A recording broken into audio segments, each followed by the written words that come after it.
Hi everyone, in front of me I've got DOOGEE Fire 7 and let me share with you how to change the screen timeout on this device.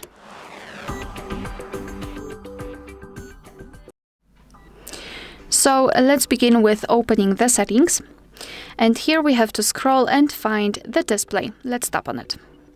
Then let's tap on the option Screen Timeout. And as you can see here, we've got some options from which we can choose.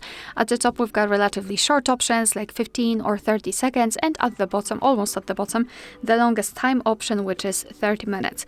Moreover, at the very, very bottom of the list, we've got the option Never, which in my case is applied. And it means that the device will never black out automatically. We will have to do it manually. All right, so basically all you have to do is to find the option which you'd like to use and tap on it. So I'll pick... I don't know what happened.